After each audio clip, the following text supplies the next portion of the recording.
మీరు మీ నాయకుడిని కాపాడుకోండి కానీ మీ పార్టీ కాపాడుకోండి కానీ. రైట్, శ్రీనివాస్ చౌదరి గారు మళ్ళీ వస్తాను. రామారావు గారు, పులివెందుల ఉద్దానం డోన్లో తాగునీటి ప్రాజెక్టులు పూర్తి చేయాలని కేబినెట్ నిర్ణయం తీసుకుంది.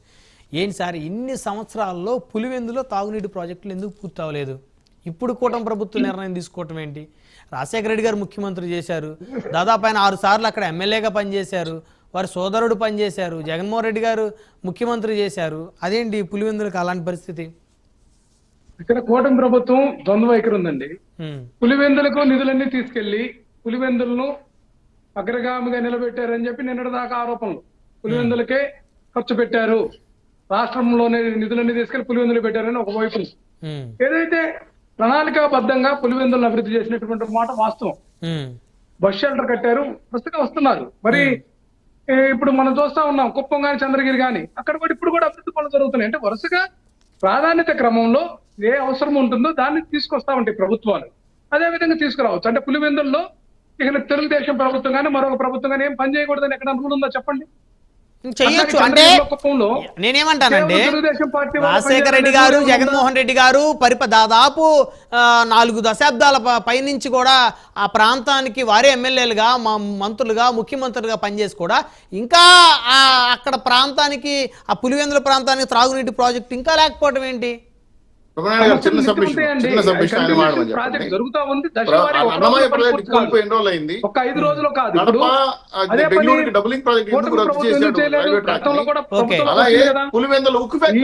జగన్మోహన్ రెడ్డి గారు ఏదైతే పోర్ట్లు, మెడికల్ కాలేజీలు ఇవన్నీ కూడా నిర్మాణం చేసుకుంటూ పోతున్నారు. ఇవి మన తెలుగుదేశం ఎందుకు చేయలేదంటే దానికి ఆన్సర్ ఉండదు. ఒక్కొక్కరు ఒక్కొక్క ప్రాధాన్యత ఉంటుందండి. జలయజ్ఞం ప్రాజెక్టులు రాజశేఖర రెడ్డి గారు ఒక ప్రాజెక్టులన్నింటినీ కూడా ఒక యుద్ధ ప్రాతిపదికను పూర్తి చేయాలని లక్ష్యం పెట్టుకుని దాన్ని ముందుకు తీసుకెళ్లారు. మరి ఆలోచన ఇంతకు ముందు ఏ ముఖ్యమంత్రి చేయలేదే? మరి ఆరోగ్యశ్రీ పథకం ఎవరు తీసుకురాలేకపోయారే? 108 ఒక వాహనమే అంటారు. మరి 108 కాదని ఏమైనా చేయగలరు? రాజశేఖర రెడ్డి గారు మీ నాయకుడు అని ప్రశ్నిస్తా ఉన్నారు శ్రీనివాస్ చౌదరి గారు. చంద్రబాబు నాయుడు చేయలేకపోయారు. రామారావు గారు ఎందుకు చేయలేకపోయారు? ఒక నిమిషం రామారావు గారు, ఒక నిమిషం. రాజశేఖర రెడ్డి గారు మీ నాయకుడా అని అడుగుతా ఉన్నారు శ్రీనివాస్ చౌదరి గారు. వైఎస్ రాజశేఖర రెడ్డి గారు ఖచ్చితంగా ఈ యొక్క ఆంధ్రప్రదేశ్ రాష్ట్రాన్ని ముందుకు తీసుకొచ్చినటువంటి విషయం మనందరికీ తెలిసిందే. శ్రీనివాస్ చౌదరి గారు అడిగింది అది కాదు. రాజశేఖర రెడ్డి గారు మీ నాయకుడా, మీరు ఎందుకు క్లైమ్ చేసుకున్నారు? కాంగ్రెస్ పార్టీ నాయకుడా? వైఎస్ఆర్ గారి వారసత్వంగానే జగన్మోహన్ రెడ్డి గారు ఆయన ఆశయ సాధన కోసం పార్టీ పెట్టామండి. వైఎస్ఆర్ కాంగ్రెస్ అర్థం చేసుకోండి. చనిపోయినటువంటి వ్యక్తి మీ పార్టీ అంటే ఎట్లా వస్తాడండి? ఎన్టీ రామారావు గారు వస్తారా? ఎన్టీ రామారావు గారు ఇక్కడ ఉన్నటువంటి పార్టీలో సభ్యత్వం ఉందన్నట్టు అడిగినట్టుంది. ఇది కాదు, ధర్మం కాదు అది. వైఎస్ రాజశేఖర రెడ్డి గారు ఒక ఆశయంతో ముందుకు తీసుకొచ్చిన కార్యక్రమాలని కాంగ్రెస్ పార్టీ ఆ రోజు విమర్శనాత్మకంగా మరలా ఆయన్ను కూడా ఛార్జ్ షీట్ లో చేర్చేటటువంటి ప్రయత్నం కానీ, వాళ్ళ కుటుంబాన్ని ఇబ్బంది పెడుతున్నప్పుడు ఈ పార్టీ ఉద్భవించింది. ఉద్యమ పార్టీ ఇది వైఎస్ఆర్ కాంగ్రెస్ పార్టీ. అంటే ప్రజల్లో నుంచి పుట్టినటువంటి పార్టీ వైఎస్ఆర్ కాంగ్రెస్ పార్టీ. ఎట్లా మీరు రాజశేఖర రెడ్డి గారు వైఎస్ఆర్ కాంగ్రెస్ పార్టీ మాట్లాడతారండి? మీరు మాట్లాడిన దాంట్లో కూడా నేను ఒకటి చెప్తా, శాంతి ప్రశాంత్ గారు చెప్పింది కూడా. ఒక సెకండ్ అండి, కాకినాడ పోర్టు రాష్ట్ర ప్రభుత్వ పరిధిలో ఉందా లేకపోతే మరొక వేరే పక్క రాష్ట్ర అధికారంలో ఉందా? ఎవరి పరిధిలో ఉన్నది పక్కన పెడితే అది ఆంధ్రప్రదేశ్ లో ఉందా, ఎక్కడుందా? ఆంధ్రప్రదేశ్ రాష్ట్ర ప్రభుత్వ అధీనంలో ఉన్నటువంటి పోర్టు కేవీ రావు గారు మెయింటైన్ చేస్తేనేమి, లేకపోతే అరబిందో చేస్తేనేమి, దాని యొక్క నియమ నిబంధనలు కానీ అన్ని కూడా ప్రభుత్వం యొక్క అదుపాకంలో ఉంటాయనేది అందరికి తెలిసినటువంటి అంశమే కదా. చట్ట పరిధిలో కేవలం అరబిందో మీద, అరబిందో కంపెనీ విజయసాయి రెడ్డి గారికి సంబంధించిన బంధువులని ఈ రకంగా ఏదైతే జుట్లు ముడ్లేయటము అది పద్ధతి కాదండి, భావ్యం కాదు. మనము ఆంధ్రప్రదేశ్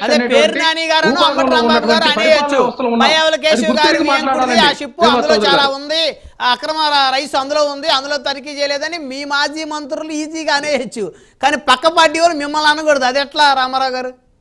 అనకూడదని కాదండి, నేనేమన్నానంటే సహేతుకంగా మీరు మాట్లాడాలి, వాళ్ళు మాట్లాడాలి.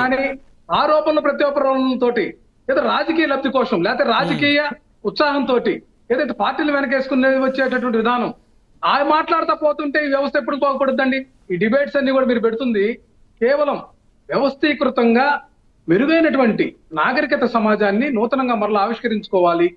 ప్రజాపాలన వ్యవస్థలో ఏదైతే ప్రజాప్రభుత్వాలన్నీ కూడా మరింత మెరుగైనటువంటి నిర్ణయాలు తీసుకుని ముందుకు పోవాలి. బ్రహ్మనాయుడు ప్రజలందరికీ కూడా గారు పరిపాలన సమాధానం మరింత రావట్లేదండి. సౌలభ్యం ఉండాలి.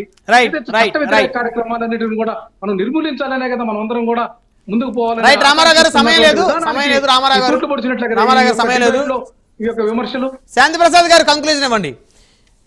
ఒక్క అంశాన్ని బలంగా మనం రైట్ చేద్దాం. పొట్టి శ్రీరాములు గారి వర్ధంతిని ఆత్మార్పణ సంస్కరణ దినంగా నిర్వహించాలని ఈ ప్రభుత్వం తీసుకున్నటువంటి కేబినెట్ తీసుకున్న నిర్ణయాన్ని ఒక్కసారి మనం అందరం కూడా మనస్ఫూర్తిగా స్వాగతిద్దాం. ఎందుకంటే ఆమరణ నిరాహార దీక్ష చేసి ఆయన ప్రాణాలు వదిలినటువంటి ఒక గొప్ప మహానుభావుడు. తెలుగు ప్రజలందరూ కలిసి ఉండాలని చెప్పేసి నిజంగా ఇన్ని సంవత్సరాలకి ఆయన ఏదైతే వర్ధంతిని ఆత్మార్పణ సంస్కరణ దినంగా నిర్వహిస్తూ ఒక గుర్తింపుని ఇవ్వాలనేటువంటి ఆలోచన ఏదైతే ఉందో ఇది మనస్ఫూర్తిగా అందరం స్వాగతిద్దాం. ఖచ్చితంగా ఆ రోజున మన అందరం కూడా డిసెంబర్ 15వ తారీఖున మన అందరం కూడా చక్కగా ఆయన స్మరించుకుంటూ ఆయన త్యాగాన్ని స్మరించుకుంటూ ముందుకెళ్దాం. శాంతిప్రసాద్ గారు. బ్రహ్మనాయుడు గారు మీరు చెప్పింది వాస్తవం. ఏదైతే పొట్టి శ్రీరాములు గారు ఆ రోజు తన ప్రాణత్యాగం చేసి సాధించుకున్న ఆంధ్రప్రదేశ్ కొంత భూభాగం కర్ణాటక పోయింది, తుంగభద్ర ఏరియాలో, ఒరిస్సాకి కొంత భూభాగం పోయినా మిగిలిన ప్రాంతం అంతా ఈ రోజు ఆ రోజు ఏదైతే ఉందో అదే రోజు ఈ రోజు ఉంది. ఆ రోజు తెలంగాణ మనతో లేదు, ఇప్పుడు తెలంగాణ విడిపోయింది. కాబట్టి మనం పొట్టి శ్రీరాములు గారు ప్రాణత్యాగంతో ఏదైతే సాధించామో ఈ రోజు మధ్య ఆంధ్రప్రదేశ్ లో మళ్ళీ అవతరించింది. కాబట్టి ఆయన ప్రాణత్యాగాన్ని మనం సర్వదా ఎప్పుడూ గుర్తుపెట్టుకోవాలా, స్మరించుకోవాలా, దాన్ని ఆదర్శంగా తీసుకోవడానికి ప్రయత్నం చేయాలి. అందులో ఎటువంటి లేదు. ఇకపోతే ఈ వీళ్ళు వైసీపీ వాళ్ళు ఒక వింత వాదనలు చేస్తున్నారు. ఆ వాదనలు కొంత వాళ్ళ దాంట్లో సహిత పొందలేదు మాట్లాడాలి. ఇందాక మళ్ళీ మీరు చెప్పడానికి ప్రయత్నం చేశారు. కాకినాడ సీపోర్ట్ ప్రభుత్వ పరిధిలో ఉందా? ఇది కాదు. దాని యాజమాన్యం ప్రస్తుతం ఎవరు వైకాపాకి చెందినవారు. మీరు పోర్ట్లోకి వెళ్ళాలనుకుంటే వెళ్ళవచ్చు, ఒక టగ్గేసుకొని మీరు కూడా షిప్ పరిశీలించాలనుకుంటే పోర్ట్ ఆఫీసర్తో మీరు మాట్లాడుకొని పరిశీలించుకోవచ్చు కదా నేను చెప్తుంది. ఊరిని అక్కడ మైకుల ముందు కూర్చొని గొట్టాల ముందు కూర్చొని ఆయనకు ఉంది ఈయనకు ఉందని మాట్లాడతాం కాదు. అది నేను చెప్పదలుచుకున్నాను సార్. ఇకపోతే ఈ రోజు కాకినాడ పోర్టు ద్వారా జరుగుతున్న అక్రమాది విధానాలతో అసలు ఈ 975 కిలోమీటర్ల పరిధిలో ఉన్న ఆంధ్రప్రదేశ్ తీరం యొక్క భద్రత మీద ఇప్పుడు ప్రశ్నలు రావడం కూడా మొదలుపెట్టినాయి. దీన్ని ఎట్లా పరిరక్షించాలనే దాని మీద ఇవాళ కేబినెట్ కూడా చర్చించింది. ఒక గ్రూప్ ను కూడా తయారు చేసింది అన్నట్టు ఇందాక మన చౌదరి గారు కూడా చెప్పారు. 5 జిల్లాలకు చెందిన వారు. ఇది ఈ కోఆర్డినేషన్ కావాలా, ఇది కంటిన్యూటీ ఉండాలి. ఎందుకంటే మనం పురోగామి దేశంగా రాష్ట్రంగా వెళుతున్నాం. ఇకపోతే మా సోదరుడు మర్చిపోయిన ఒక్కొక్క అభివృద్ధి కార్యక్రమం ఏంటంటే అమరావతి రైలు మార్గం. ఆయన అన్ని చెప్పాడు, అమరావతి రైలు మార్గం ఒకటి మర్చిపోయాడు. అది కూడా మేము చూస్తాం. అంటే రాజధానికి రైలు. ఇక పోలవరం మేము ఎట్లా రేపు డిసెంబర్ నుంచి మేము ఎట్లా మొదలు పెడుతున్నాము చూస్తున్నారు. డయాఫ్రమ్ వాల్ అనేది 2027 కల్లా అది మేము పూర్తి చేసి తర్వాత ఈసీఆర్ఎఫ్ ను కూడా మేము దానికి కన్స్ట్రక్షన్ మొదలు పెట్టి ఏ స్థాయికి తీసుకెళ్తామన్నది. ఇక్కడ మనం ఇంకోటి చెప్పాల్సింది ఏంటంటే వీళ్ళు కొన్ని తప్పు మాటలు మాట్లాడుతున్నారు. అదేంటంటే పోలవరాన్ని 41.75 మీటర్లకే చంద్రబాబు నాయుడు అంగీకరించాడు, కుమ్ముక్కైపడింది. వాస్తవం అది కాదు. సాక్షి పత్రికలోనే 2020లోనే వచ్చింది వార్త. కావాలంటే మీకు చూపిస్తా, గతంలో కూడా చూపించా. జగన్ రెడ్డి అంగీకరించాడు దాన్ని. జగన్ రెడ్డి అంగీకరించాడు దాన్ని. ఎందుకంటే తక్కువ ఖర్చుతో మొదటి ఫేజ్ అయిపోతుందని. తద్వారా నేను అక్కడ పోలవరం నిర్మాణం చేశాను, ఎన్నికలకు వద్దాం అనుకున్నాడు. కావాలంటే వార్త తీసి చూపిస్తా. సాక్షి పత్రికలో వచ్చిన వార్త, ఆంధ్రజ్యోతి ఈనాడులో కాదు, సాక్షి పత్రికలో వచ్చిన వార్త. నరేంద్ర మోడీ గారి దగ్గర అంగీకారం తెలిపినట్లుగా జగన్ రెడ్డి స్పష్టమైన వార్త ఉన్నది. కాబట్టి మేము అభివృద్ధి కోసం వెళ్తున్నాము. వాళ్ళు ఏంటంటే అభివృద్ధి నిరోధకులుగా మారటానికి ప్రయత్నాలు చేస్తున్నారు. అది సాగవు. ఇంకొక మాట ఏంటంటే ఇప్పుడు రామారావు గారు సవ్యంగా చక్కగా సంభాషణ కొనసాగించారు. అందుకు ధన్యవాదాలు. మీరు ఇట్లా సహేతుగా మాట్లాడితే మన డిస్కషన్ గానీ డిబేట్ గారు ఎప్పుడు గౌరవంగా ఉంటుంది, మర్యాదపూర్వకంగా ఉంటుంది, ప్రశాంతంగా కూడా ఉంటుంది, ఇన్ఫర్మేటివ్ గా కూడా ఉంటుంది. రైట్ శాంతిప్రసాద్ గారు. శ్రీనివాస్ చౌదరి గారు కంక్లూజన్ ఇవ్వండి. గారి యొక్క త్యాగం తెలుగు వాళ్ళు మర్చిపోయింది కాదండి. ఆయన ఆత్మార్పణ చేసుకునే భాషా ప్రయుక్త రాష్ట్రాలుగా విభజించేటప్పుడు చాలా డిమాండ్లు పెట్టి ఆంధ్ర రాష్ట్రం కోసం ప్రాణత్యాగం చేశాడు. అటువంటి వ్యక్తిని తెలుగు వాళ్ళు బతుకున్నంత కాలం గుర్తుపెట్టుకోవాలి. ఎందుకంటే ఆంధ్ర రాష్ట్రం, తెలుగు రాష్ట్రాలు ఏర్పడింది ఆయన వల్ల. కాబట్టి అంత గొప్ప త్యాగనీతి ఉన్నటువంటి ఆయన యొక్క వర్ధంతిని బ్రహ్మాండంగా రాష్ట్రం అంతా కూడా నిరూపించుకోవాలని తీర్మానం చేయడం అనేది చాలా సుపరిణామం. అది మంచికి కూడా నిదర్శనం. అంటే రాష్ట్రం కోసం త్యాగం చేసే వాళ్ళని స్మరించుకోవడానికి అది గొప్ప అవకాశం.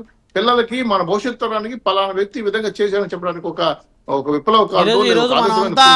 తెలుగు వారం అంతా కలిసి ఒక రాష్ట్రంగా ఆనాడు ఏర్పడటం కోసం ఆయన ప్రాణాలు త్యాగం చేస్తేనే ఆ అవకాశం వచ్చింది అనేది మన భవిష్యత్ తరాలు ఖచ్చితంగా తెలియాల్సిన అవసరం ఉంది. ఎందుకంటే ఇలాంటి మహనీయుల చరిత్ర తెలిస్తేనే భవిష్యత్ తరాలు కూడా గౌరవంగా లేకపోతే నిజాయితీగా బతికే అవకాశం ఉంటుంది. లేదు సార్, రాష్ట్ర భక్తి, దేశభక్తి పుట్టేది అక్కడ. దేశం మీద కానీ ప్రజల మీద భక్తి పుట్టేది అక్కడే. కాబట్టి అంత రాష్ట్రం కోసం అసలు త్యాగం చేసిన వ్యక్తిని స్మరించుకోవడం అనేది చాలా గొప్ప విషయం. ఖచ్చితంగా భవిష్యత్తులో రాష్ట్ర పాఠవాలు, రాష్ట్ర విజయాలు కూడా ఇటువంటి ఆదర్శమైన మూర్తుల ద్వారానే పవన్ కళ్యాణ్ గారు కానీ, చంద్రబాబు గారు కానీ, పురంధేశ్వరి గారు కానీ ఎన్డీఏ గవర్నమెంట్ నిర్ణయం తీసుకొని వికసిత భారత్ కి, వికసిత ఆంధ్రప్రదేశ్ కట్టుబడి ఉంటుంది. రాబోయే రోజుల్లో చూడండి, సన్ రైజ్ ఆంధ్రప్రదేశ్ గా, స్వర్ణాంధ్రప్రదేశ్ గా డెవలప్ చేయడానికి మా బాధ్యత ఉంది. 164 సీట్లు గెలిచింది సేవ చేయడానికి, చేసి మా చెప్పిన ఏ పథకాలు అయితే చెప్పామో అమలు చేసి మేము ఓటింగ్ వస్తాం. అంతేగాని తప్పించుకోము, పారిపోము. ఎవరైనా ఏ నిమిషమైనా ఎప్పుడైనా సరే ప్రభుత్వ పథకాల పైన మమ్మల్ని జీవో నెంబర్ 141 నోటీసు అదేవిధంగా హౌసర్స్ లో ఉండవండి, కల్లా పట్టుకుని అడగచ్చు. ప్రజా సమస్యల పైన మేము పడతాము, ఎదుర్కొంటాము, విజయం సాధిస్తామని మీద తెలియజేస్తున్నాం. రైట్, ధన్యవాదాలండి. చర్చల